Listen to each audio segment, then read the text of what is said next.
Welcome to AC 24/7's Top Story Countdown. I'm Aaron Dean. Right now, I'm here to guide you through the biggest stories of the day. Here's our pick for number 4. Lori Welsh knew her family history. Her mom had her first heart attack at age 48. Her grandfather, uncle, and aunt all had heart disease and all died in their early 50s. Despite that, Welsh says she first discounted a pressure in her chest and hands that went numb. I had a 90% blockage in my left anterior descending artery, which is what they call the widowmaker. Welsh says a screening revealed she and her mother had high levels of lipoprotein A, a protein on which cholesterol travels. It can't be controlled by healthy eating or exercise. This is genetic, and you have it or you don't. There are many people with higher lipoprotein A levels, but few are tested, says Dr. Wesley Milks with the Ohio State's Wexner Medical Center. It's a form of bad cholesterol that is still undergoing increased awareness, both in the general population and among healthcare providers. 2 other screenings, of which those with genetic risk should be aware: an ultrasound for aortic aneurysms to detect damage to the body's largest blood vessel, and a coronary CT calcium scan that can detect the hardening of arteries before symptoms appear. Milks says early detection is critical. So we can develop a personalized treatment plan to try to keep their risk as low as possible. Welsh says knowing she has high levels of lipoprotein A has guided her healthcare decisions, as it did for her mother. We got 25 extra years with my mom because of that test, and that's an incredible gift. For Health Minute, I'm Mandy Gaither. The Advocate Channel looks at the world through the lens of equality, community, hope, and inclusion. AC 24/7's Top Story Countdown continues with our producer's pick for number 3. This is a bombshell finding by the National Transportation Safety Board. The investigation has focused from the start on the door plug, specifically the bolts. 4 of them hold the door plug onto the side of a Boeing 737 MAX 9, and the NTSB now says the bolts were missing during the explosion on Alaska Flight 1282 on January 5th. Investigators recovered the door plug from a backyard in Portland, Oregon, brought it back to their lab in Washington, D.C., and they were able to tell from the marks on the door that the bolts were not installed. The NTSB also created a timeline of the door plug's short life. It arrived at Boeing's plant in Renton, Washington on the 31st of August 2023. Quickly, though, technicians found that they needed to repair some rivets near the door plug. The next day that work started, the door plug was removed at Boeing, and the work was completed on the 19th of September. The NTSB obtained a photo showing the completed work, and the bolts were not there. This is huge because it points to quality control problems at Boeing. Still no finding of blame or probable cause. That will come out in the final report from the NTSB in about a year. Boeing CEO Dave Calhoun is responding, saying, whatever the final findings are, Boeing is accountable for what happened, and he says an event like this must not happen on an airplane that leaves our factory. The Advocate Channel is now streaming live on Amazon Prime in the News app. Watch us there or go to theadvocatechannel.com. AC 24/7 continues with today's top 2 pick. A historic verdict. We find the defendant guilty In the manslaughter trial of Jennifer Crumbley, the mother of a teen who killed 4 students at a Michigan high school in 2021. The jury unanimous in their verdict after more than 10 hours of deliberation. Jury seat number 12. Was that and is that your verdict? Yes. Jennifer Crumbley had pleaded not guilty to 4 counts of involuntary manslaughter, 1 count for each student her son murdered.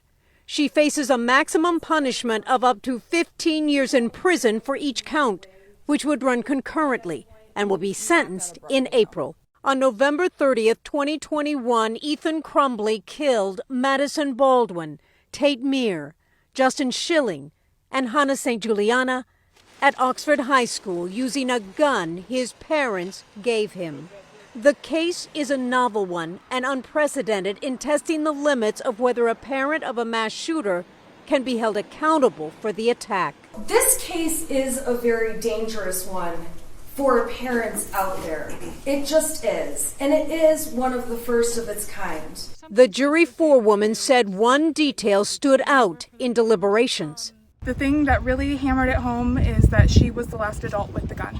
The family of one of the victims reacting to the verdict just outside of the courtroom today. It was a long time coming, but it's definitely a step toward the accountability. It's not really about winning or losing. It's about making it apparent that this has to stop in society. During the trial, prosecutors painted Jennifer Crumbley as grossly negligent, giving her son a gun and failing to get him the proper mental health treatment despite warning signs. The question about why Jennifer Crumbley didn't take one of these small actions, secure the gun, find out where the gun is, it looms large in this courtroom. There is no one it looms larger for than the victims and the family members of those kids who were killed on that day. But the 45-year-old's lawyer argued her son's actions could not have been predicted.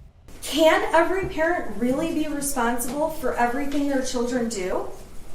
Especially when it's not foreseeable. And this clearly was not foreseeable to Mrs. Crumbley.